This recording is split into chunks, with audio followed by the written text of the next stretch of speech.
Tá, então estamos com 20 alunos aí na sala. Falta ainda um pessoal, mas vamos começando aqui. Bom, pessoal, primeiro eu gostaria de ouvir de vocês como é que foi o experimento aí de desenvolvimento desses módulos, se vocês, desse exercício, né, basicamente. O que vocês tiveram de dificuldade, se é que tiveram dificuldade. Eu vi que muitos estavam trabalhando em muitos horários, né, durante o final de semana. Então, primeiro eu gostaria de ouvir de vocês sobre a experiência com o exercício. Como é que foi? O que vocês acham de teve, enfim. É porque a partir disso eu vou pautar os próximos, tá? A partir da semana que vem a gente vai ter exercício e já vai ter o trabalho um. Então, justamente eu estava querendo sentir se o ambiente ficou estável, enfim, como é que foi aí a experiência para vocês. Podem falar, pessoal, abram aí o microfone. Abram e falem. Foi tranquilo. Com o ambiente Falem, foi pessoal. Foi tranquilo, eu senti dificuldade. Pode falar. Pode falar. dificuldade maior que eu tive foi de fazer coisa errada mesmo, mas com o ambiente tava tudo tranquilo. Tá, então foi a dificuldade do aprendizado do exercício mesmo, do exercício, né? Não da ferramenta, essas coisas. Que tipo de dificuldade, Felipe? Foi bobagem mesmo, professor. Eu fiz Ah, duas funções separadas, né? Uma para ler dados e outra para escrever dados. E eu certo. tava fazendo aquela configuração das opções toda vez. Só que aí na configuração dava o flush. Quando dava o flush eu não conseguia ler nada. Ah, claro. Entendi. Bobagem mesmo. Não. Não, mas é bom comentar esse tipo de coisa, porque às vezes outros estão fazendo a mesma coisa, é o aprendizado de todo mundo, né? Então, quando você está dando flush, basicamente você está resetando o dispositivo, né? Pois é, aí toda vez dava que não tinha nada para ler, eu ficava, ué. É, Aí eu exatamente. rodava no seu exemplo e ia. Pronto aí. Ou seja, escreve alguma coisa, dá um flush, apaga o buffer que chegou e aí lê. Realmente vai ser consistente o seu resultado, né? Sempre vai ser igual. Muito bom. Que mais, pessoal? Eu Quem também mais tive quer essa mesma comentar? dificuldade no começo.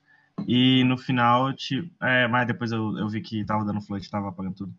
E no final eu tive a dificuldade na hora de mandar string. Eu tava mandando a string, só que o retorno tava sendo alguma coisa, sei lá, que não sei, alguma coisa aleatória. Tava sendo, sei lá, eu acho que uns 192 bytes e todos eles os bytes aleatórios. Aí Hum. essa última parte eu não consegui fazer. Ah, eu também não consegui fazer essa. Ele funciona com todas as outras mensagens, mas a de enviar string ele não recebe coisas que façam sentido. É. É que eu estava dando uma olhada aqui no código, revisando agora de manhã, ele está simplesmente dando um retorno com um byte para string. Eu vou mudar o retorno para ele retornar uma string de fato, né? Para vocês. Tô até vendo isso agora. Mas o que mais, pessoal? Eu fiquei com uma dúvida que eu fui tentar usar o POSIX sem ser na UART, só no computador mesmo. E toda vez que eu escrevia num arquivo, ele Hum, depois, quando eu tentava ler desse arquivo, ele dizia que esse arquivo era protegido. hum, Aí, aí o que eu tinha feito basicamente era só cria o arquivo com tipo int e teste. Aí eu abri o arquivo para ler, para escrever na realidade. Aí escrevi uhum. qualquer palavra e eu não conseguia ler depois que dizia que o arquivo era protegido. Mas isso não acontecia quando eu estava mexendo com o seu código da UART. Aí eu queria saber como é que eu consigo fazer isso no computador normal sem esse arquivo protegido. Mas você estava escrevendo um arquivo normal, um arquivo .txt, sei lá, no disco, é É isso? isso, exatamente. Estava escrevendo um texto no disco aqui, que estava na mesma pasta desse, sei lá, meu main.c. Não sei se eu Uhum. botei uma permissão errada na hora de escrever, mas ele ficava dando isso. E aí eu não consegui Tá, descobrir o que era, e eu só fui mexer na UART que o código do senhor não dava esse problema. E aí consegui tá. fazer exercício. Eu vou dar uma olhada, eu tenho que dar uma olhada no seu código, mas provavelmente é alguma flag que não, que não foi configurada de maneira correta.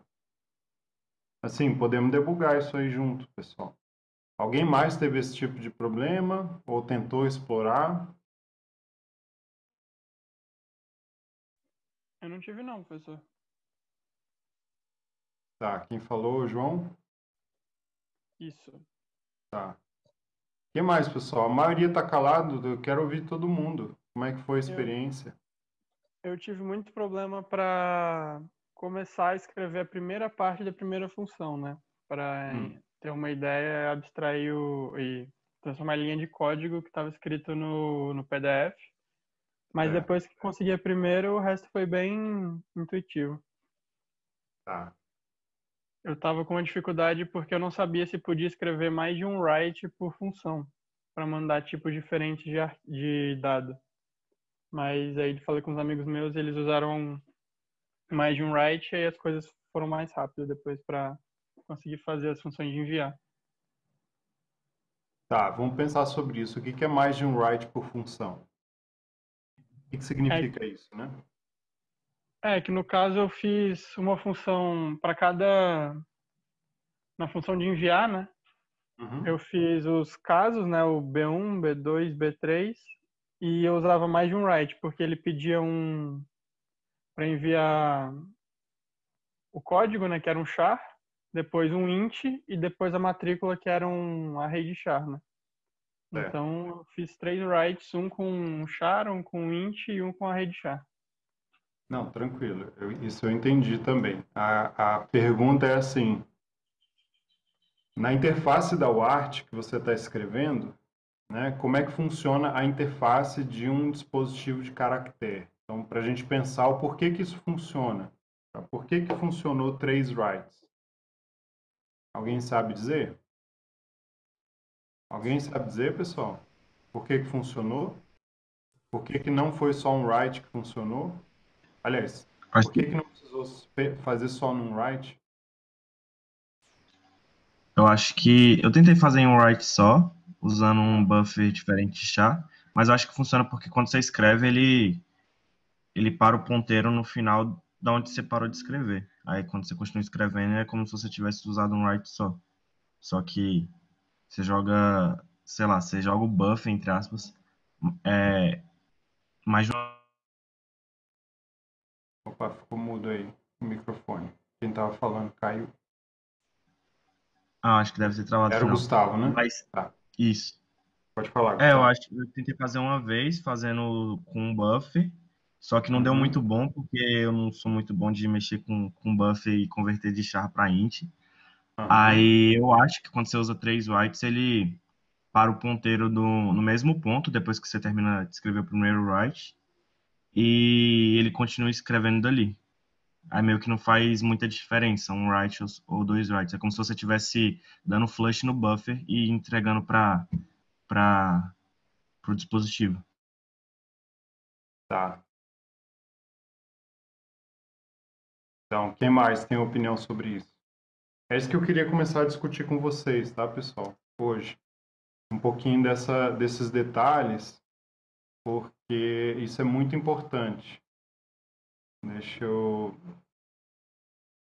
Ai, ai. Não deu certo. Peraí. Mas podem falar. Quem mais, pessoal? Tem alguma ideia sobre isso? Tem resposta no chat, professor. Ah, não tinha visto. Porque é serial, vai escrever um depois dos outros. Então, opinião aí do Vitor. Alguém concorda? Alguém não concorda?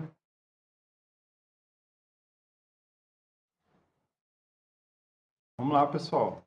Falem. Aqui é o fórum para tirar dúvidas. Para a gente conversar. Ó, eu vou compartilhar aqui a tela. Vou fazer um desenho, né?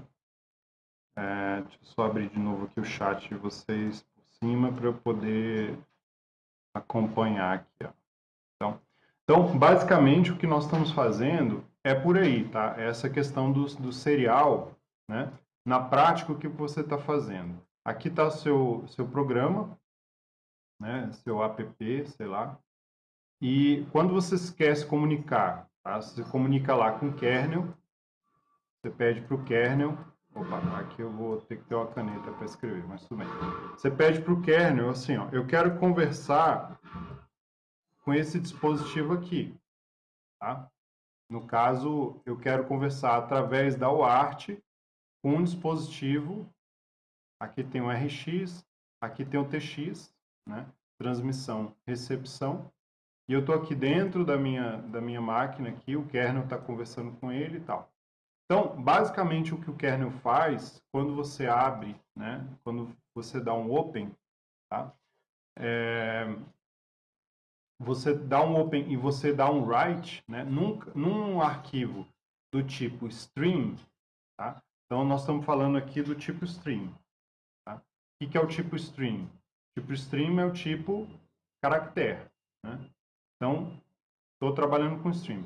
O que ele faz na prática, tá? O stream, ele trabalha com o que a gente chama de uma FIFO. O que é uma FIFO, pessoal?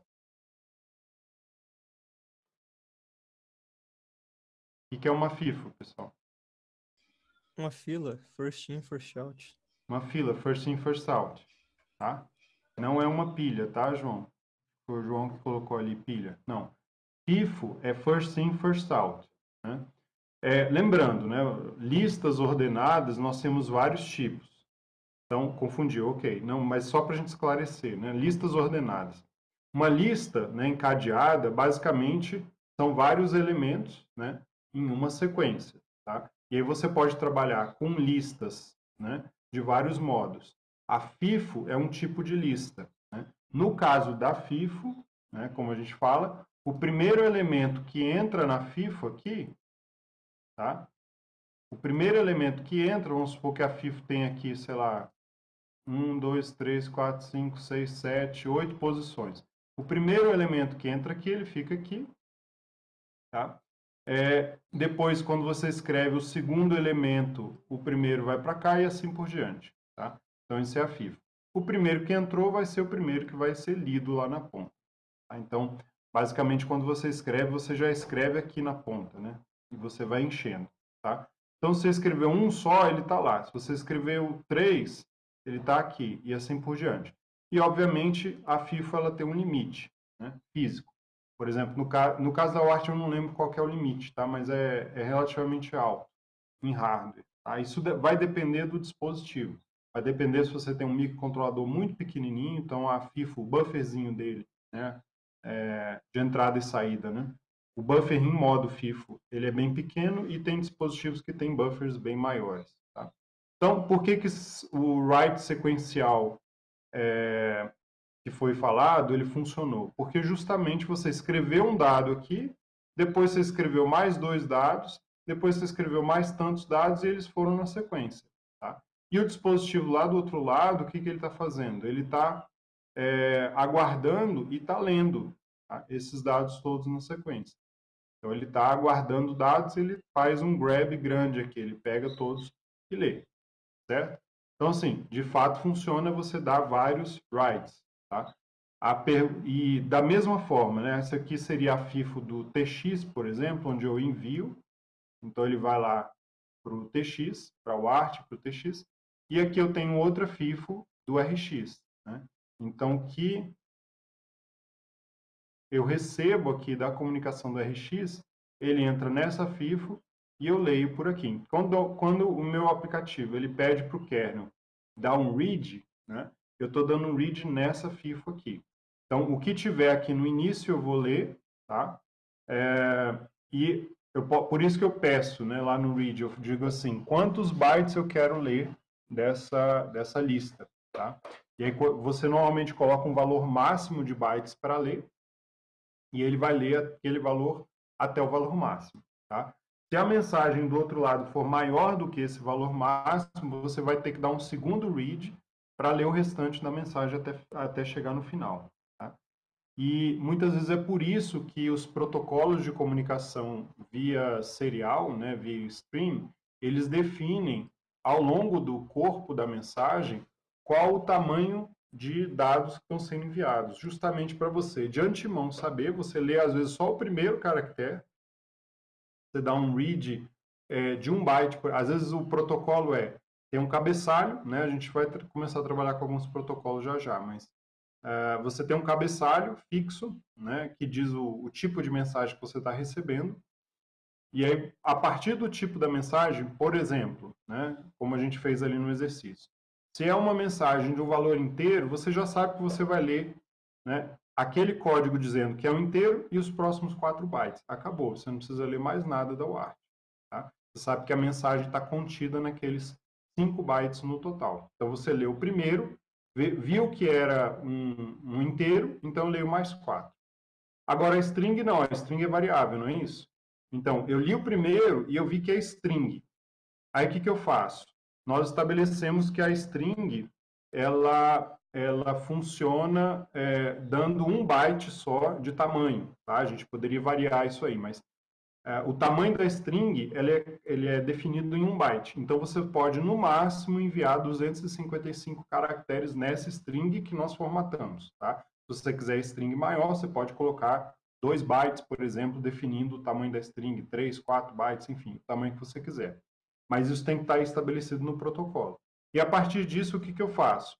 Eu posso dar o read só no byte inicial, para dizer, olha, que tipo de elemento que eu estou lendo aqui? Ah, é uma string? Tá, então eu vou ler o próximo byte para saber o tamanho.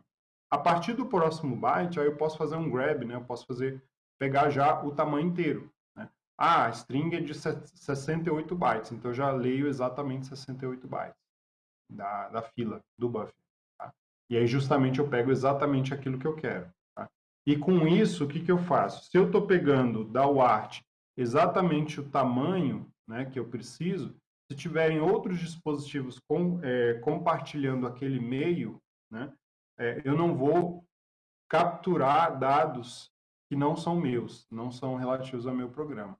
Tá?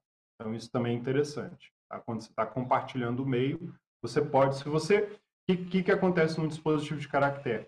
A partir do momento que você lê, né, existe um modo de leitura read sem afetar, mas a partir do momento que você lê, ele realmente se tira ali do buffer. Tá? Então, você acabou, né, de limpar ali os dados. Tá bem, pessoal? Sim. Ficou claro? Tá. Sim, então é por isso que o write funcionou, tá bem? É por isso que uma sequência de writes, né, e uma sequência de reads funciona nesse caso, tá? Porque você justamente está com a fila simples. Se fosse um dispositivo, ao invés de stream, né, um dispositivo de bloco, aí não, é diferente. Aí você grava aqueles bytes que você está dando write, você tem que dar um endereço e dizer, olha, eu quero escrever naquele ponto, tá? Um outro comentário que é a questão do ponteiro, né? Então, na verdade, aqui a gente não tem um ponteiro, é como se tivesse, mas o ponteiro está sempre apontando para o último elemento que foi escrito. Tá? Então, esse é o ponto, né? E quando o Felipe falou que ele deu um flush, né, basicamente ele escreveu aqui na FIFO da UART, provavelmente o dispositivo respondeu, escreveu aqui na FIFO e ele deu o flush, então ele apagou. Então, se tivesse algum dado na fila de ida, ele apagou, e o que ele recebeu lá, ele apagou também. Tá? Então, esse é o mecanismo, né, de hardware que vocês estão acessando. É uma FIFO para sair e uma FIFO para entrar. Tá? Ok. Aí tem pergunta aqui do Ícaro no chat. Quando envia em string, geralmente a gente manda o /0 também? Isso depende do protocolo, tá, Ícaro? Muitas vezes a gente envia o /0, tá? Mas isso vai depender de como você acerta lá o seu protocolo. Tudo isso, pessoal, tudo isso está em aberto e vocês vão ter que olhar o protocolo a ser obedecido. Tá? Mas geralmente sim. Geralmente na string a gente coloca o /0 no final. Tá? A não ser que você esteja fazendo uma coisa muito específica e você acha que por algum motivo tem que economizar o envio de dados, né? Otimizar o seu meio, né, de comunicação, dependendo, e aí você pode optar por não colocar o /0. Tá? Mas isso é uma coisa muito específica, muito específica. Tá? Eu uma vez tive que fazer um sistema em que, para otimizar o armazenamento de memória, que nós tínhamos dentro do chip, uma área de memória muito pequena para escrever, era um decodificador de áudio, tá? Era um chip para decodificação de áudio da TV digital do padrão que foi adotado no Brasil. Então, lá quando foi definido o padrão, nós fizemos um projeto com várias universidades e cada um fez um módulo. Tá? E eu estava junto com alguns colegas da UNB, alguns professores e com o pessoal lá da URGS, do Rio Grande do Sul, definindo o decodificador de áudio. Tá? E a memória era tão pequena que, por exemplo, no decodificador de áudio, existem vários bits que eles definem os parâmetros de como você vai decodificar aquele áudio. Tá? Só que a memória, nós estávamos armazenando em uma memória com palavras de 16, se eu não me engano, 16 bits cada endereço. Tá? Ou era 8. Acho que a gente tinha era 16 bits, mas nós tínhamos como ler e escrever de 8 em 8, tá? No hardware que estava sendo definido. Só que alguns parâmetros eram de 1 bit, outros parâmetros eram só 3 bits. Eu não estou falando de byte, tá, pessoal? Estou falando de bit. Então, tinha parâmetro que era uma flag de 1 bit, tinha outro parâmetro que era flag de 3 bits, de 4 bits, 5 bits. Então, nós montamos um mapa de memória de acordo com os parâmetros e nós combinávamos cada uma dessas combinações de bit. 1 bit mais 3 mais 4 já deu uma caixinha de 8. Então, esses 3 variáveis vão ficar nesse endereço de memória. Então, nós compactamos e conseguimos reduzir o que seria, né, uma área de memória, acho que era de... não lembro se era 16K, caiu para 2K, por conta dessa compactação. Tá? Então, isso, né, na hora de fabricar o chip desse jeito, você reduz muito o custo do hardware. Tá? Então, só para vocês saberem assim, o nível de otimização que a gente pode chegar em alguns momentos. Tá? Por exemplo, a coisa mais, vamos dizer assim, comum que tem hoje nos protocolos de comunicação de alto nível é o uso do JSON, não é isso, pessoal? Quem nunca usou JSON aqui, levanta a mão. E ninguém vai levantar a mão, né? Tá? Então, qual que é a questão do JSON? Como é que é o JSON, pessoal? Me expliquem aí. Vamos ver se vocês estão acordados. Assim, ele é um dado que tem chave e valor. Dado tem chave e valor. Tá? Mas o que mais? Vamos ver aqui, ó. JSON formato. Vamos pegar um JSON de exemplo aqui. Não tem nada a ver isso aqui. JSON formato.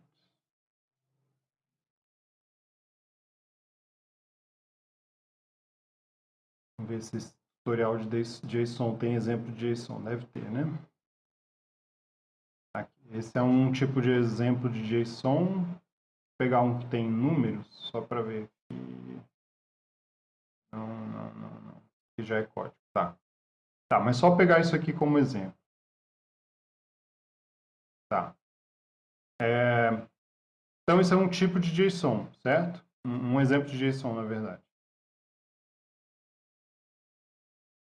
O que acontece, pessoal?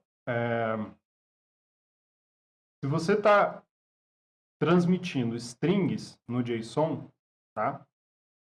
Então, por exemplo, se você quer economizar dados num protocolo, o que você faz? Vejam só, o JSON.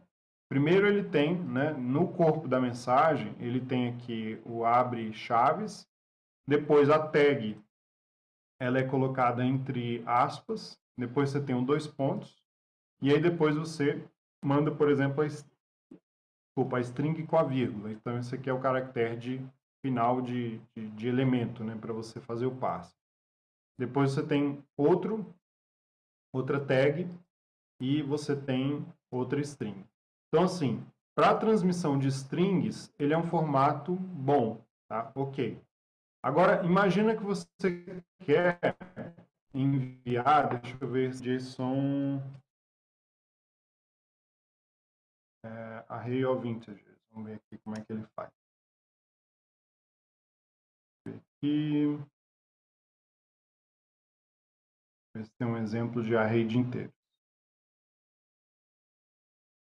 Tá. Então, olha isso aqui, pessoal.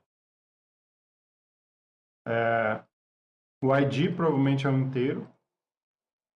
O nome, não sei se é um inteiro, pode ser uma string, né? Aliás, isso aqui é string, né? Ele está colocando no modo string.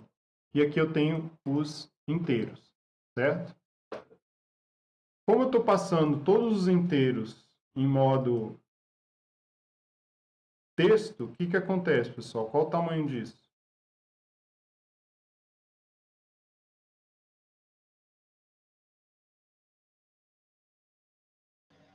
O tamanho vai depender do número de caracteres. Exatamente. Então o número vai ficar grande. Exatamente. Então, se eu, por exemplo, quantos bytes eu conseguiria colocar, né, esse número aqui, ó?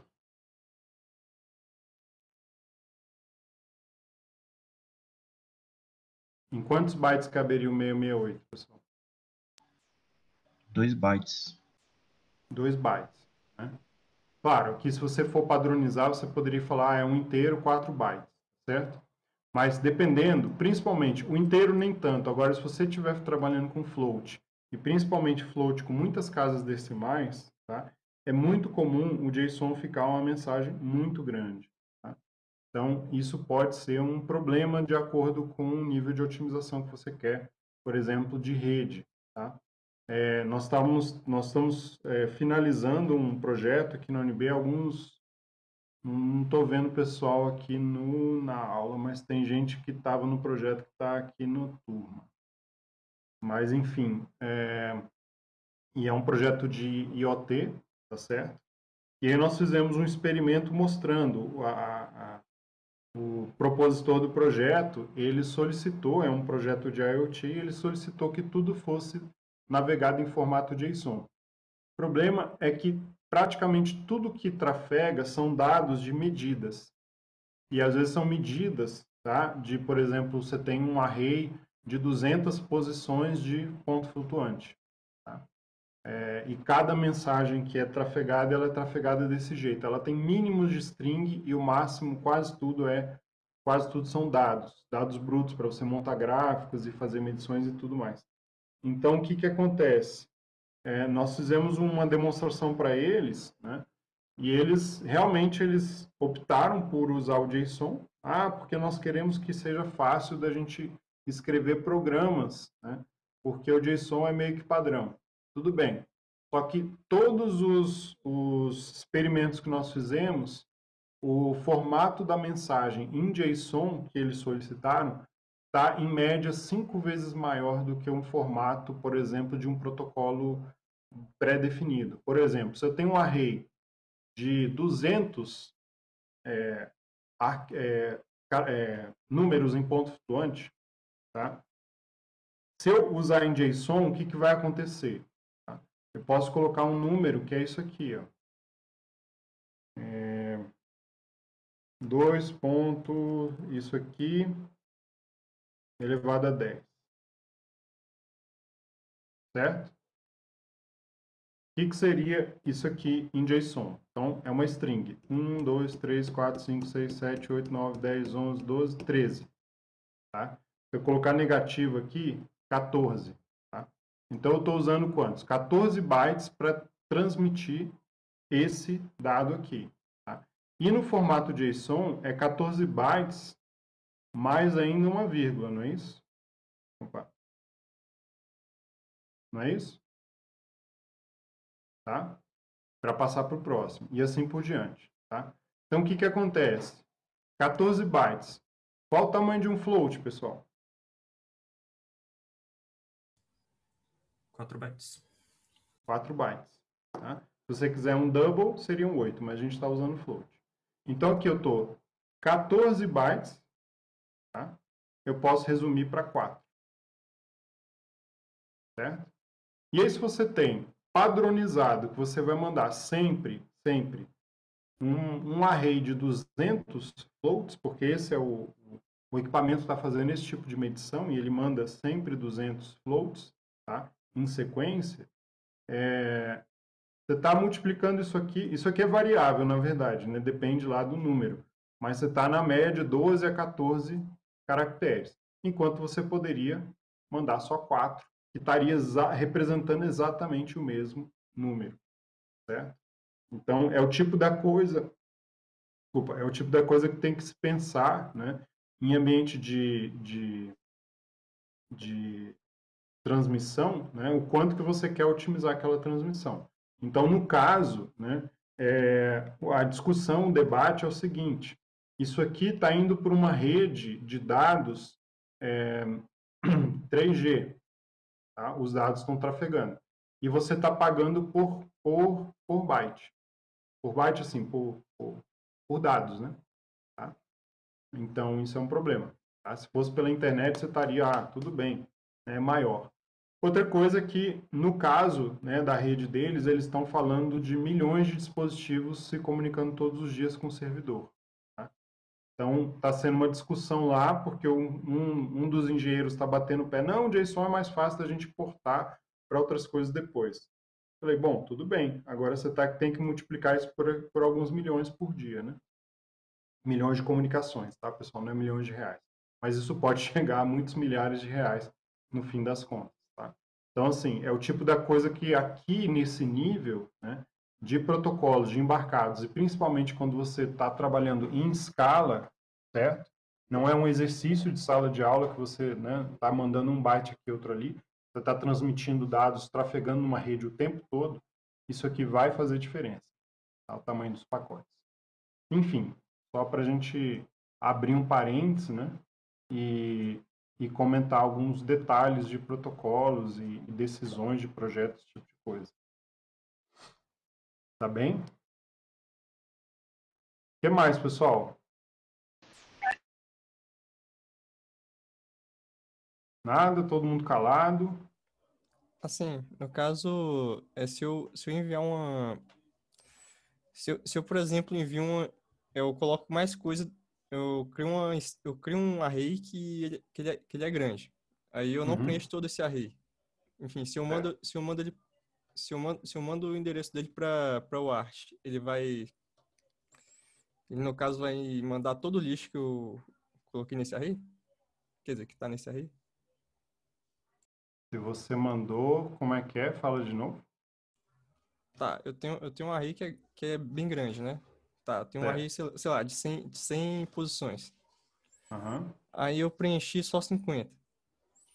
Sei lá, teria como colocar em alguma dessas posições desse array algum caractere para ele parar de mandar, ou ele vai mandar tudo?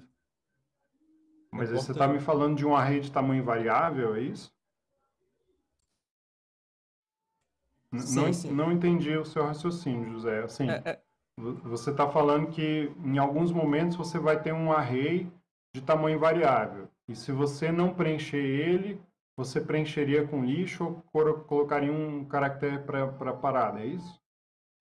é isso mesmo, no caso da string ali, que a string é variável, no caso.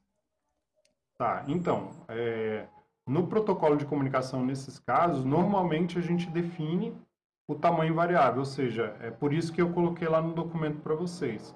Quando for uma string, você envia o tamanho de dados, o tamanho da string no corpo da mensagem. Entendeu? Ah, sim, entendi. Porque aí você não tem. Qual que é a vantagem disso? A vantagem é você não tem que ler até o final para. Você não tem que ler byte a byte para detectar o caractere de parada. Porque você não sabe onde ele vai estar de antemão. Então, a ideia do protocolo, quando você envia previamente o tamanho da string, você já está dizendo de antemão, porque quem enviou sabe o tamanho da string que enviou. Então, para facilitar o trabalho do receptor, você já envia de cara, né? Fala assim, ó, eu estou mandando, sei lá, 18 bytes. Então, quem está recebendo não precisa ficar procurando. Ele já tem um mapa da mina, né? Vamos dizer assim, pronto. Né? Olha, ele está me mandando 18 bytes, então eu vou ler 18 e acabou, tá resolvido. Entendeu?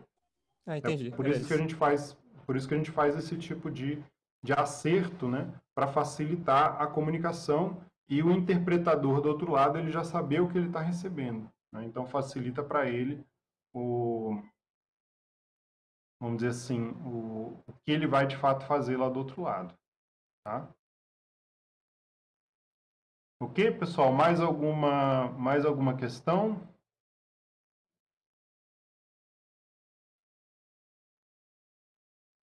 Não? Professor, eu tenho uma dúvida aqui.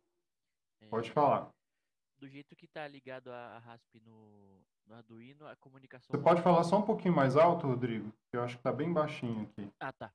Deixa eu só arrumar aqui a acessibilidade do microfone aqui. Do jeito que está ligado a RASP no Arduino, a comunicação WASH nesse caso ela é half duplex ou full duplex? Do jeito que ela está conectada agora, ela é full duplex. Você tem um tá. RX-TX.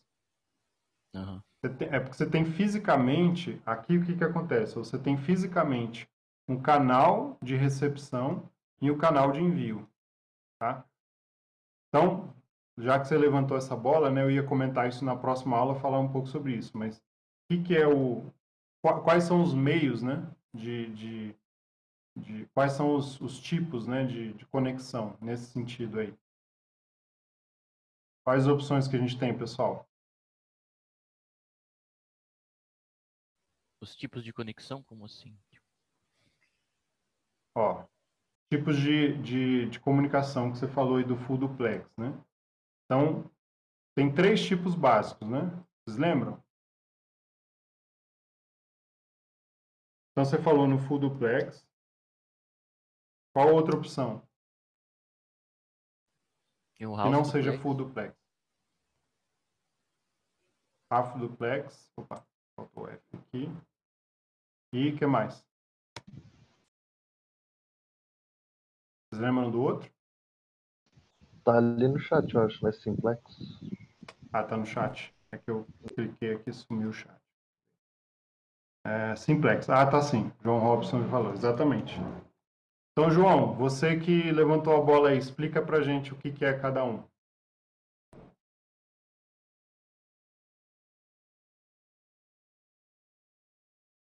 João Robson, explica aí pra gente rapidinho, Tá. cada um. O que vocês lembram? O simplex, o dado só trafega em uma direção. Aham.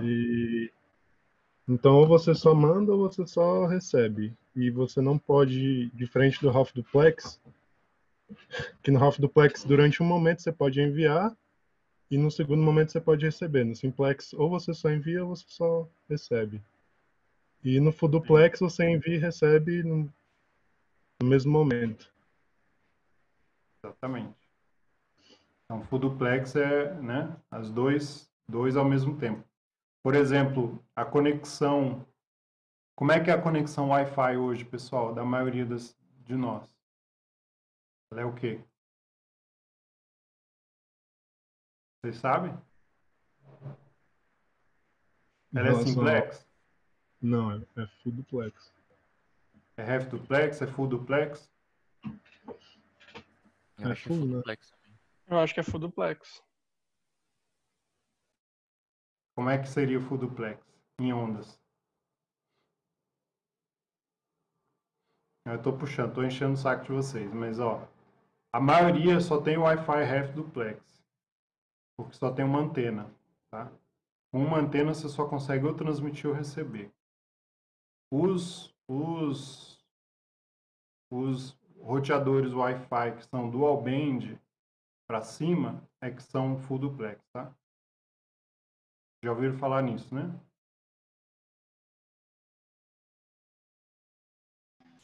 Eu acho que já. Tá. Então o que acontece? Você precisa de mais de uma antena para mandar e receber.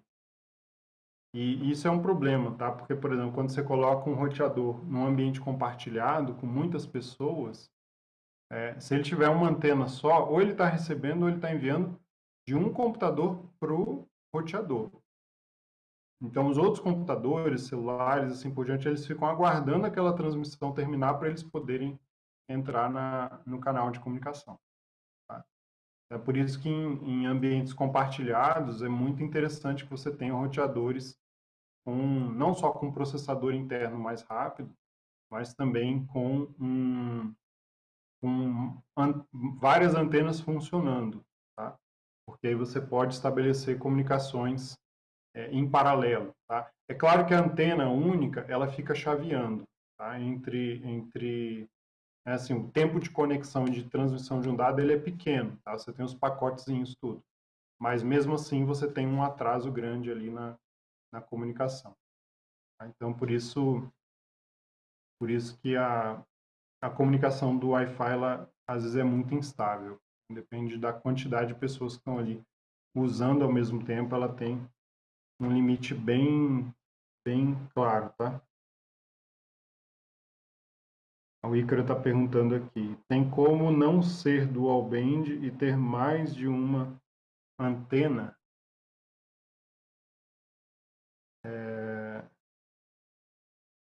Não ser dual band e ter mais de uma antena? Sim, você está falando só, por exemplo, mais de uma antena no 2.4 GHz. É isso, Ícaro, que você está perguntando? Tá, pode sim. Eu não lembro se ele consegue fazer isso, por conta da frequência, tá, Ícaro?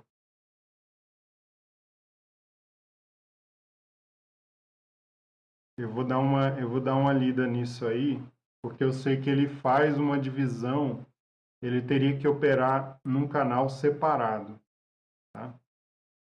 Para fazer o full duplex numa frequência só. Porque esse 2.4 GHz, você sabe que é a frequência base, né? Mas ele tem uma faixa. Então, por exemplo, quando vocês trabalham naqueles canais, né, você já deve ter visto, no 2.4 GHz, normalmente vai do canal 1 até o 11, né? E isso significa que você tem que estar numa faixa de frequência em torno do 2.4 para poder transmitir ou receber. E aí você estabelece a conexão com o roteador para poder definir, né, exatamente 2.4 alguma coisa, que é onde você vai transmitir, certo? Eu vou dar uma olhada lá e na próxima aula eu trago mais detalhes para vocês podem pesquisar também, tá? Eu fiquei com uma dúvida aqui agora, Ícaro, se o full duplex funciona nesse caso aí, tá? Se ele vai negociar dois canais diferentes, tá? Mas só para vocês lembrarem disso, porque nem sempre o Wi-Fi ele por padrão, o Wi-Fi ele é half duplex. Então é comunicação. Por isso que a comunicação a cabo ela é sempre muito mais confiável, né? Por outros motivos também, mas assim, a cabo é full duplex sempre, né? Ethernet. Beleza. Pessoal, eu queria fazer com vocês, então, um exercício ao vivo só para ver vocês acessando aqui a RESP. E vou colocar aqui compartilhado na tela o resultado. Deixa eu só configurar aqui.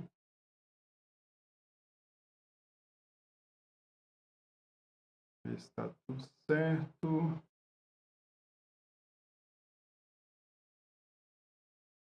Tá. Estou configurando aqui o Arduino que estava programado. Pronto. Então, é o seguinte, eu mandei ali no grupo para vocês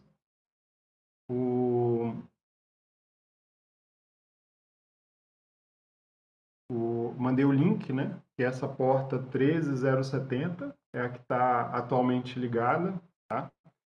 E eu vou pedir para que vocês, na sequência, façam o envio de todos os tipos de comando. Então, enviem os 3 tipos de dados que estão lá definidos. Então, nós temos aqui enviar o inteiro, um float e a string. E depois, aliás, solicitem os 3 e depois enviam os 3 para a gente ver aqui no painel. Tá? O Ícaro está perguntando aqui no chat se vocês vão ter que submeter o exercício em algum lugar. Tá? Ainda não, Ícaro. Esse exercício vai servir de base para o exercício que eu vou passar para vocês na quinta-feira. E aí sim já vai ser parte do primeiro trabalho. Tá? Então, a conclusão desse exercício, né, por isso que a gente está debatendo aqui, eu estou vendo se vocês tiveram dificuldade ou não e tal, é justamente porque isso aqui vai ser base para o próximo exercício. No próximo exercício, vocês vão trabalhar não só com a UART, como também com alguns outros protocolos de comunicação. E nós vamos usar esse protocolo aqui como base, mas nós vamos começar a acrescentar, por exemplo, código de erro e uma série de outras coisas para comunicação com outros dispositivos e sensores. Então, esse exercício inicial, ele ainda não é o exercício, vamos dizer assim, entregável, tá certo? Mas ele é uma boa parte do exercício entregável. Então, se vocês conseguiram chegar até aqui, tá? Já é um bom sinal, mostrando que vocês vão ter tranquilidade de continuar para as próximas etapas do exercício. Bem? Beleza. Então, vamos lá. Deixa eu compartilhar. Ó, vou compartilhar o terminal aqui do Arduino, tá? E eu gostaria que vocês testem aí e ver se vocês estão conseguindo enviar e receber. Ah, desculpa, tenho que fazer um... Peraí. Deixa eu só resetar o Arduino aqui, pessoal. Tá sem feedback no terminal. Pronto, agora sim. Agora tá. Então, ó.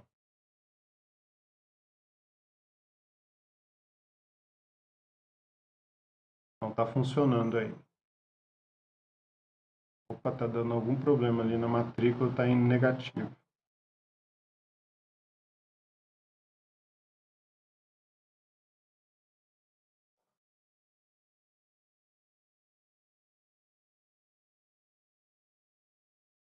Tá. Então, vocês estão vendo aí a tela, pessoal, do terminal? Estamos sim. Tá.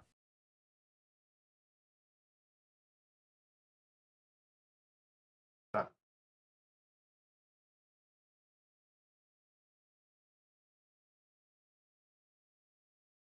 O que vocês estão percebendo, pessoal? Tá dando um pouco de conflito. Exatamente. Por que está dando conflito? Que tá todo mundo escrevendo na mesma stream. E por que dá conflito, pessoal?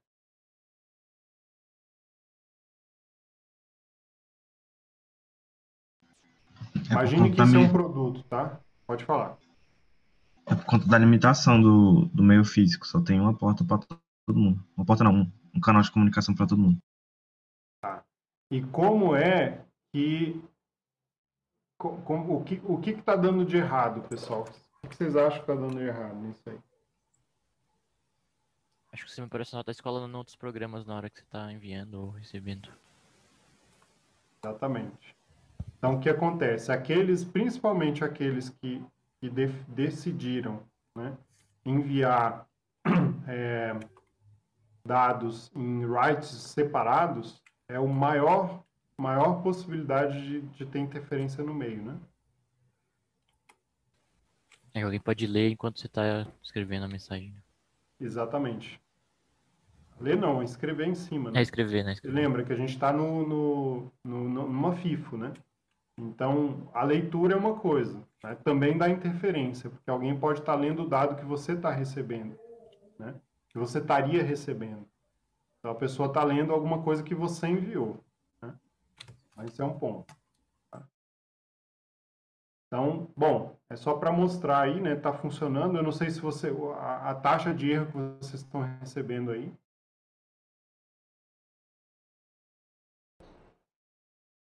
A gente não está calculando, mas a partir do próximo... Ó, gostei da frase ali. A batatinha, quando nasce, esparrama pelo chão. Muito bom. Fazia tempo que eu não via. Então, o que acontece, pessoal? Se a gente não tem, tá, um protocolo robusto para tratar, né, desses casos todos, desses edge cases aí, vai ficar muito difícil a gente estabelecer uma comunicação segura, né? Então, um dos pontos iniciais para nós adicionarmos nesse protocolo é uma verificação, tá? Existe uma verificação básica que pode ser feita, que é uma verificação de CRC. Então, isso a gente já vai colocar no próximo exercício. E o CRC nada mais é do que o Code Correction, né? Vou colocar aqui. é a verificação cíclica de redundância. Tá? Isso nós vamos adicionar no nosso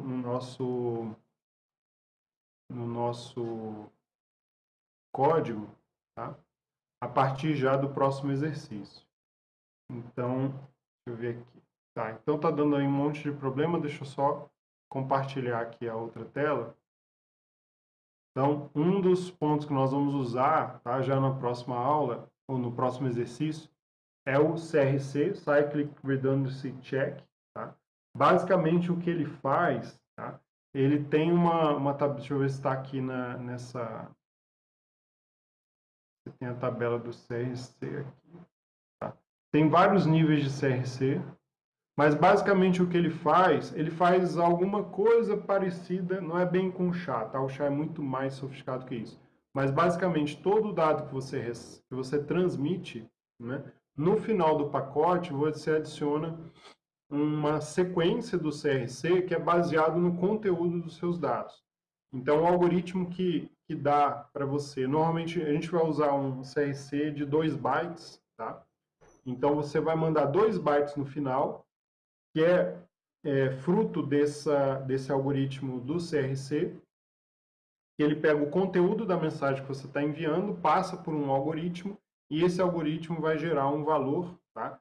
Que é baseado no conteúdo da mensagem. Então, basicamente, é um código de verificação. Tá? É muito mais sofisticado, por exemplo, que um bit de paridade. Tá? Então, um bit de paridade, ele simplesmente verifica no final da sua mensagem, né? Quantos números pares ou ímpares, né? Você teve, zeros ou na verdade, na sequência, tá? E se você teve, por exemplo, um bit flipado, né, um bit alterado na comunicação, tá, você vai incorrer num erro de paridade no final, certo? O problema é que se você tem 2 bits flipados, você já não tem, né, a probabilidade de você ter uma paridade verificada, mas a mensagem está errada, é grande, certo? Então o CRC ele é bem mais robusto nesse sentido de comunicação, tá? Então, o CRC não é uma criptografia, tá, pessoal? É só uma verificação de erro. Então, você manda a mensagem e o código do CRC você vai verificar no final e você vai justamente autenticar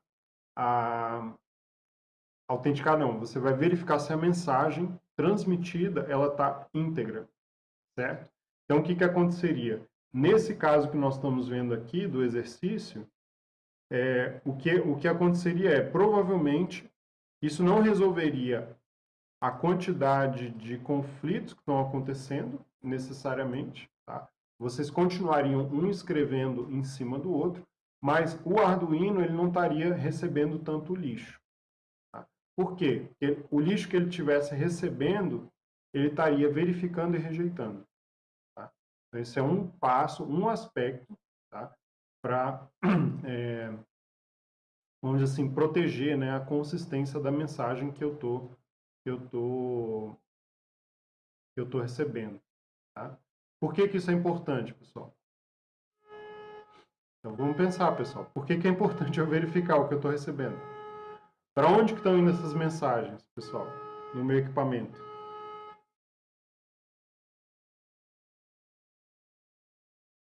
Estaria indo lá pro Arduino que você configurou? Sim. Agora, então ali o Vitor falou não receber lixo, né?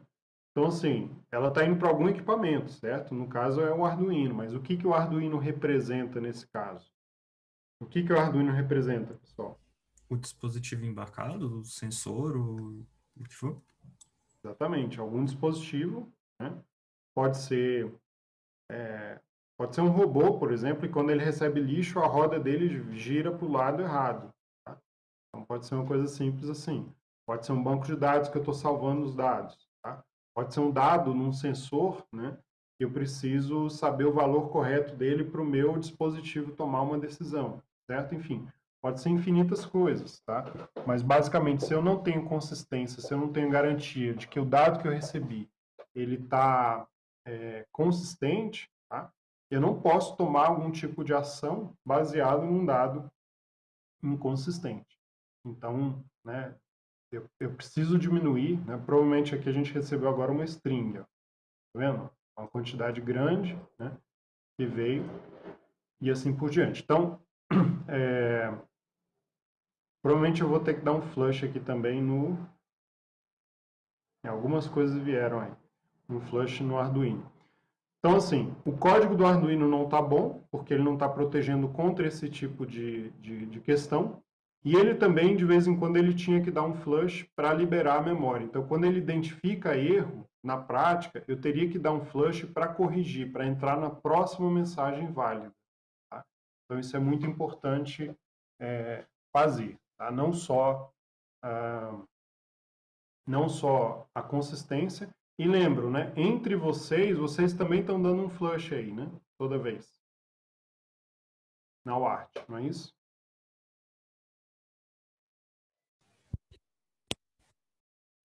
Tá? Então vocês estão bagunçando tudo, né? Na verdade. Assim. Mas na verdade isso aqui foi feito de propósito para a gente ter uma noção de integridade, tá? Na comunicação. Então isso vai acontecer, certo? O que nós vamos fazer para as próximas aulas, tá? Então, para a próxima aula, eu vou gravar ainda um conteúdo, tá? E preparar sobre outros protocolos de comunicação serial, síncrono e assíncrono, tá? A UART é um protocolo assíncrono. Então, qual que é a ideia do assíncrono? Assíncrono é que eu não tenho o dado de sincronia no meio de transmissão. Então, basicamente, eu não estou transmitindo o clock, por exemplo. Tá? Eu mando, estabeleço um padrão de velocidade de dados que vão ser transmitidos, tá? E do outro lado, né, o receptor ele sabe qual a velocidade dos dados que ele vai receber. Então, o que eu faço eu transmito o dado, né, mas eu não transmito esse clock, e o receptor ele tem que interpretar baseado naqueles parâmetros de configuração do meio de comunicação. Então, esse é um protocolo assíncrono nesse caso. Eu mando, né, e ele do outro lado, na hora que ele receber, ele vai interpretar. E nós vamos ver os protocolos síncronos também, tá? Como, por exemplo, o I2C e o SPI. Então, eu vou conectar, a partir da aula que vem, vários sensores aqui na placa, na RESP e também no Arduino, e vocês vão fazer esse tipo de comunicação e interpretação dos dados dos sensores. Bem? Então, isso é o que a gente vai fazer a partir da próxima aula.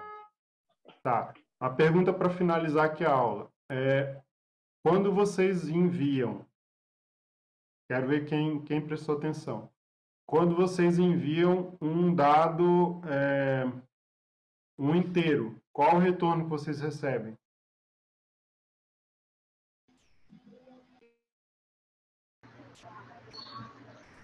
Um inteiro. Um dobro. O inteiro em dobro. O inteiro em dobro, né? E o float? Isso. Mesma coisa. Mesma coisa. Tá bom, então conseguiram, né? Tá. Eu só deixei assim só por padrão, só para vocês verem se está consistente, tá? A string de retorno eu mudei agora. Alguém está recebendo string de retorno quando envia uma string? Sim, ele Sim, aparece agora... string recebida. String recebida, então tá certo. Tá, beleza. Então é isso mesmo, pessoal. O dado que eu estou transmitindo, então agora eu vou mostrar aqui para vocês o programa do Arduino, tá? Para a gente encerrar a aula, eu vou mostrar aqui como é que eu estou interpretando os dados. Então, deixa eu compartilhar a tela do Arduino aqui especificamente. Vamos lá. Compartilhamento. Tá. Eu vou disponibilizar esse código, tá, pessoal? Para vocês terem uma base. Tá? Então, alguém já brincou com o Arduino, pessoal? Eu já. Tá. Tudo bem. Tá, então o Arduino, eu estou usando a biblioteca padrão, né, do Arduino aqui, e ele basicamente ele é um código em meio que um C++, né, só que encapsulado aí em algumas bibliotecas. Ele é meio, na verdade ele é um frameworkzinho, e você escreve em C++, C, C++, né, no caso. Mas tem uma série de questões que estão aqui definidas. Tá, ela está com a largura bem pequena. Ficou melhor agora, João? Agora Tá. ficou, pessoal. Tá bom. Então, vou tentar mostrar aqui, ó. Então, aqui, ó. Aqui, basicamente, o define funciona, né? Que eu defini no modo debug. Quando vocês estavam trabalhando, estava sem o debug, senão ele não dava os prints. E o microcontrolador, ele tem um ciclo, né? Que é muito comum para dispositivos que estão ligados em loop infinito, né? Permanente. Então, a ideia do Arduino é ele ficar em loop permanente, trabalhando com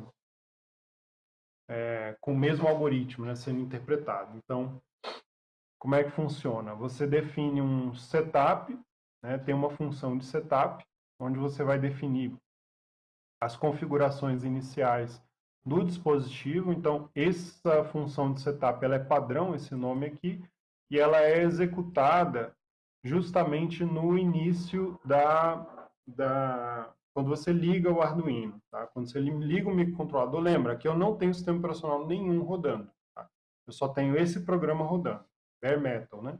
Então, o que ele faz? Ele configura, por exemplo, no caso aqui ele está configurando o pino 13 como LED output, como pino de saída. A gente já vai mexer na próxima semana com as GPIOs da RESP também, para fazer acionamento de dispositivos 01, tá? Então aqui eu estou definindo o pino 13 como LED, porque nessa placa que eu estou usando, o pino 13 está associado, tá ligado fisicamente a um LED. Tá? Eu nem mexi nisso aqui agora. Se tiver no modo debug, ele vai abrir a comunicação serial justamente com esse terminal que eu mostrei aqui para vocês, né, na tela, para vocês verem as mensagens de debug. Tá? Então ele inicia a comunicação com um baud rate de 115.200 via serial, né, a serial padrão do Arduino, e depois ele entra aqui no modo, né, ele aguarda a serial ser inicializada, tá? Enquanto você não conectar o dispositivo serial nela, ele não passa disso aqui. Ou seja, ele tem que estar conectado para funcionar isso aqui. E o serial 1, que é uma outra porta serial, o ART, que eu estou usando para comunicação com a RESP, eu também estou estabelecendo através desse mesmo baud rate 115.200, que é por isso que a gente estava colocando lá no programa, vocês definiram como 115.200. Tá? O baud rate que eu colocar aqui, vocês teriam que colocar lá igualmente. Tá? Por padrão, o Arduino, a serial do Arduino está configurada naquele modo do programa que eu coloquei para vocês, ou seja, 100 bits de paridade, a palavra de 8 bits, né? O que mais? É basicamente isso, tá? As configurações básicas, mas você pode, através daqui, mudar os parâmetros. Tá? Aqui estão aqueles códigos que eu coloquei na tabela para vocês, então os defines, né? A1, A2, A3 em hexa, né? E assim por diante.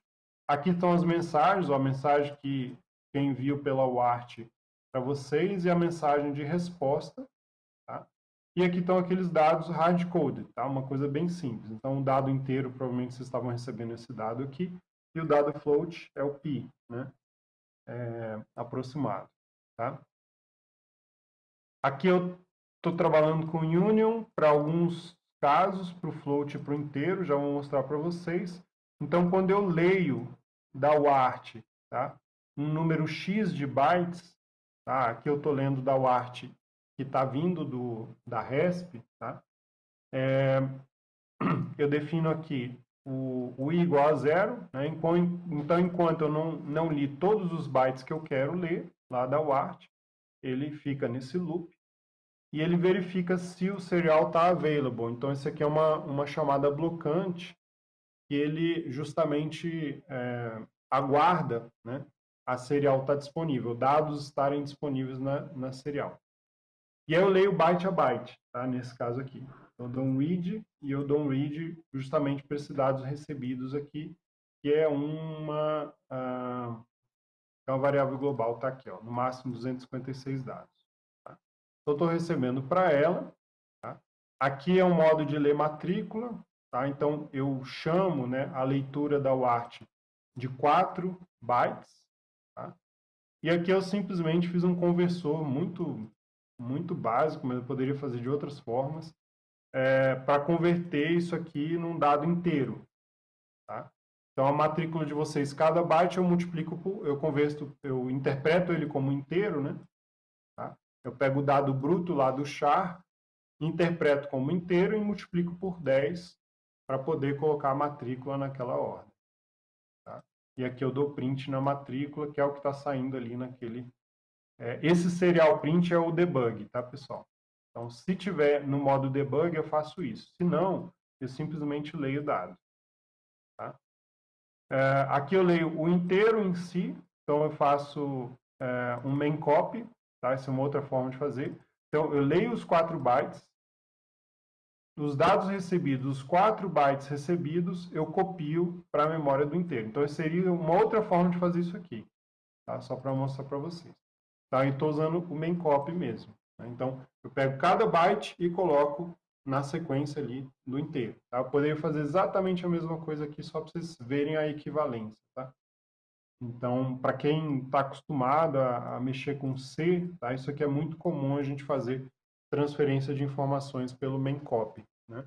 E fazer um array, tá? de dados, né? Desse modelo. Certo? Então, isso aqui é muito usado, o main copy é muito usado. Tá?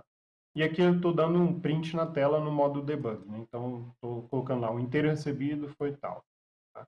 Eu retorno o número inteiro que foi gravado aqui. Tá? Então, lê inteiro, lê float é a mesma coisa. Então, veja, o main copy é o mesmo. Tá? Porque os dados do float que estão em 4 bytes, eu vou jogar na memória do float exatamente igual. Então, eu vou copiar para lá. Então, usando o main copy aqui, básico. A string, né? Eu pego a string dado a dado, né? Então, eu leio lá o primeiro dado da UART e depois eu vou lendo cada um dos dados da string, tá? No tamanho dela. Então, eu leio o primeiro, depois eu leio o tamanho e do tamanho eu vou ler um por um, tá? E depois eu escrevo lá na saída. E aqui eu envio para vocês o retorno, né? Então, quando eu envio um inteiro, na verdade eu recebo o dado inteiro aqui.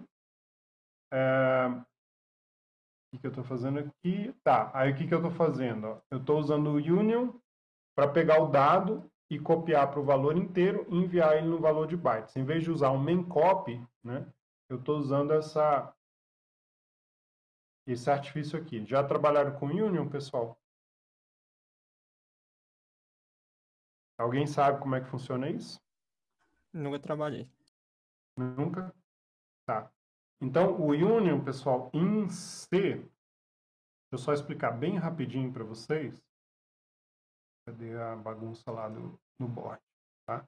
Então, para explicar bem rápido aqui para vocês, o union é o seguinte, quando você declara aquele union, deixa eu copiar lá do outro. Tá. Aqui está o union, tá? Então, qual que é a ideia do union? O union ele usa o mesmo ponteiro de memória, tá? Então, basicamente aqui, se eu tiver a minha memória, ele vai falar o seguinte, ó, eu tenho um long int apontando para essa posição de memória, tá? E vamos supor que cada posição de memória ela seja de 32 bits. Tá? Então, o que acontece? Esse long int, esse valor inteiro, ele está apontando para esse endereço de memória. Só que esses 4 bytes aqui estão apontando para o mesmo endereço de memória. É equivalente. Tá? Então, eu posso escrever nessa variável aqui, no formato inteiro, e ele vai escrever os bits aqui, nesse local. Ou eu posso escrever no formato de byte, que ele vai escrever no mesmo local. Então, basicamente, quando eu faço um union em C, né, eu estou descrevendo aquela área de memória de vários modos diferentes possíveis. Então, eu posso descrever ela no valor como inteiro, eu posso descrever ela como float. Tá? Então, o que acontece? Se eu pegar um dado float e escrever aqui, ele vai escrever os bits do float. Se eu ler isso como inteiro, tá? Obviamente não vai fazer sentido, né? Mas vai ser o equivalente dos bits interpretados para inteiro daquela mesma área de memória. Tá? E é muito comum a gente fazer isso com char, tá? Um union com char, porque nas transmissões seriais, por exemplo, né, normalmente você está transmitindo char a char, né, caractere a caractere. Tá? Então você escreve o inteiro nessa área de memória aqui, e eu simplesmente pego esses 4 bytes e mando nessa sequência. Tá? Então não tem que fazer nenhum tipo de conversão dos dados. Então uma alternativa ao main copy. Tá? Então só para vocês entenderem uma outra forma de fazer. Cadê o Arduino? Tá? Então é isso que eu estou fazendo aqui no envia inteiro. Tá? Então eu pego o dado, copio aqui o dado para essa área de memória, tá? Aqui, ó, bytes int, né? Então esse é o union que eu estou usando. Tá?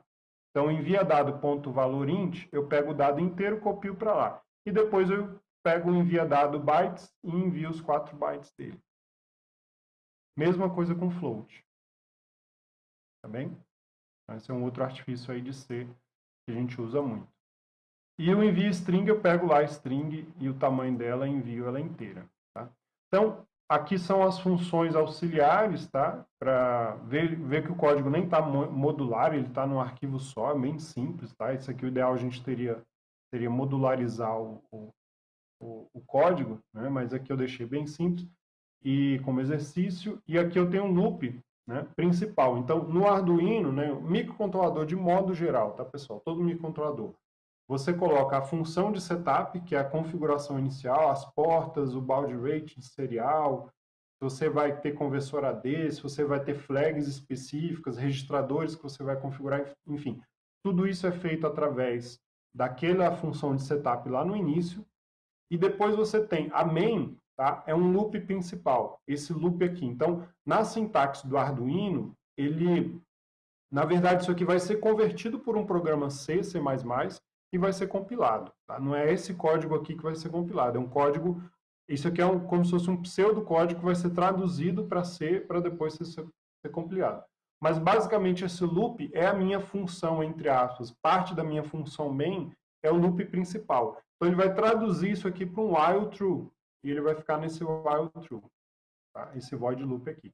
Então, o que ele vai fazer? Ó? Se serial está available, ele vai ficar aqui nesse loop, né, nessa chamada blocante, ele recebe o dado da serial. E aí ele vai interpretar. Tá? Aqui ele simplesmente, se tiver no modo debug, ele já vai imprimir lá na tela o que ele recebeu, senão ele vai fazer um switch case com cada um dos tipos. Né? Então, se ele receber um inteiro, ele vai ler a matrícula, ele sabe que o formato é o comando, matrícula e dado, né? Então ele vai ler o comando, vai ler a matrícula na sequência, tá? E depois ele vai... Aliás, isso aqui é uma solicitação, desculpa. Então, quando você solicita o inteiro, você põe o 0x1, né? Se eu não me engano. Então, 0x1 e lê a sua matrícula. Aí ele vai te enviar um dado inteiro. Acabou. Tá? Se ele solicita um float, ele vai ler sua matrícula e vai enviar um dado em formato real. String, lê a sua matrícula e envia aquela string que está pré-determinada. Tá? Quando você envia um inteiro, aí eu vou pegar o dado recebido, eu vou ler o inteiro aqui nesse dado recebido, vou ler a sua matrícula, que faz parte do pacote, né? E vou te enviar o dado inteiro vezes 2. Só isso. Tá? Então, mesma coisa para o float. E a string, eu leio a string, leio a matrícula e envio uma string de retorno para você. Então, basicamente isso. É um programa super simples, tá, pessoal? Sem nenhuma verificação de erro, sem nada. Eu vou disponibilizar lá no Git também esse código, para vocês terem só para vocês verem, né, o outro lado do que vocês estavam recebendo e analisar. Mas a partir daqui a gente vai construir, baseado nesse exercício, nós vamos construir, só que agora com um protocolo mais robusto, com CRC, com uma série de coisas, e nós vamos adicionar mais protocolos. Então, o ART foi só um exercício inicial para vocês começarem a conectar com o ambiente, ver se está tudo funcionando e tal, e a partir daí a gente deslanchar com uma série de outros requisitos e protocolos de comunicação. Tá bem, pessoal? Uma última comentário que eu queria fazer para vocês é que eu vi que muitos tentaram instalar o VS Code no modo servidor. Eu não sei se vocês conseguiram acessar, quem instalou. porque eu acho que as portas ficam bloqueadas, eu não sei se vocês tiveram acesso. Eu consegui escrever o código inteiro usando o SSH do VS Code, professor. Ah, vocês conseguiram acessar via SSH, é isso? Isso. Mas você tá Fiz também. vocês estão acessando o VS Code pelo browser, é isso? Não, é que o VS Code tem uma extensão Ah, de entendi. Aí ele SSH. conecta. Ah, entendi. Então ele que transmite via SSH, Isso. e ele abre para vocês no VS Code local na máquina de vocês. Uhum. Ah, legal. Não, então beleza. Só para saber, tá? Porque tem um outro modo que você usa ele. Ó, o Gabriel está perguntando qual é o nome da extensão. Responda aí, pessoal. Remote SSH. É porque existe um outro modo que você usa o VS Code no modo servidor, né? Aí você pode acessá-lo via browser. Tá? Só que aí eu não sei se daria para fazer multiusuário direitinho nesse jeito. Como é que é a configuração, porque eu não fiz ainda. Eu já fiz isso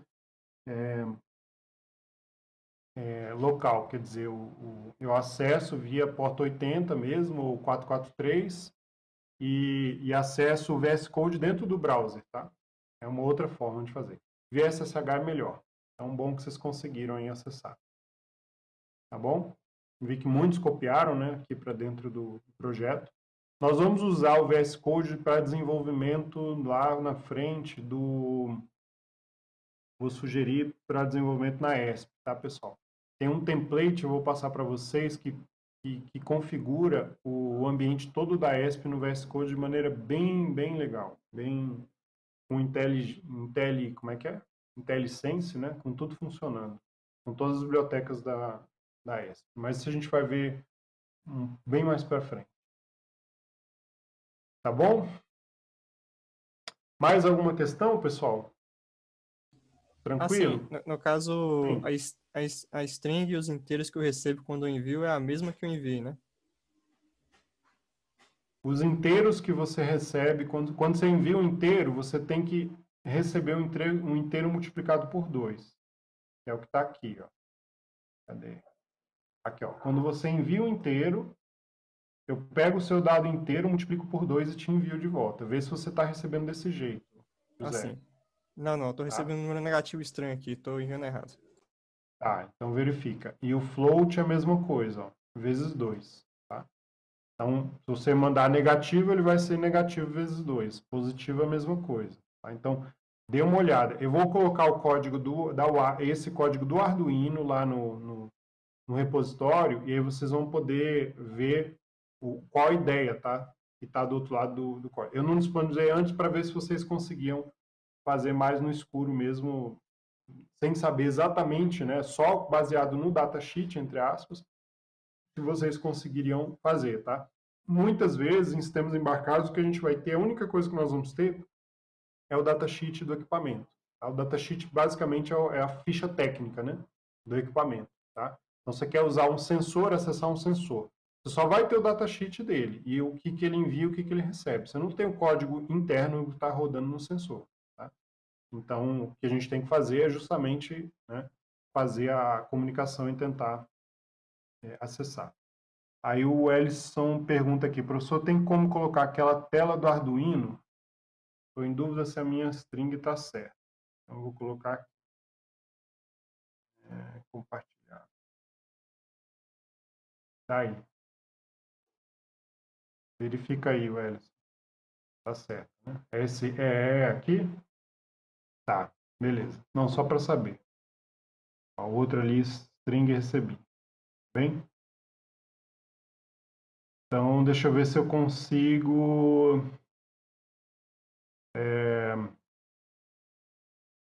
Tá. O que eu vou fazer, pessoal, é o seguinte. Eu vou retornar para vocês a string modificada, a string de vocês mais uma string concatenada, tá? De retorno. Então, o dado inteiro, vocês sabem que vão receber ele em dobro, o float também em dobro, e a string concatenada, vocês vão receber ela mais a string recebida, tá bem? Vou fazer essa concatenação, porque aí vocês, quem não conseguiu ainda, tá? Resolver o problema de comunicação, que ainda está com dúvida, está com alguma questão que não está funcionando 100%, vocês já têm esse feedback, já sabem que vai ser assim, tá bem? e aí vocês conseguem debugar o programa de vocês. Porque lembrem, baseado nisso a gente vai fazer os próximos exercícios. Então, é bom que vocês dominem um pouco aí o código, tá? Para conseguir seguir agora nos próximos exercícios.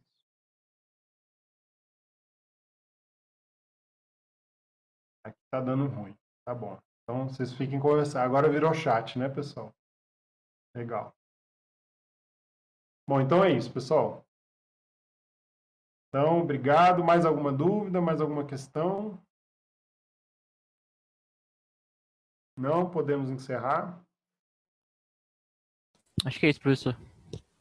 Então, tá bom. Então é isso, pessoal. Obrigado. Amanhã eu disponibilizo a próxima aula, provavelmente, que ainda tem que acertar algumas coisas para gravar. E a partir da quinta a gente continua, né? Na quinta-feira eu já vou propor um próximo exercício para outra semana para todos. Então tá bom. Vamos encerrando aqui agora. Então, até mais, pessoal. Até quinta.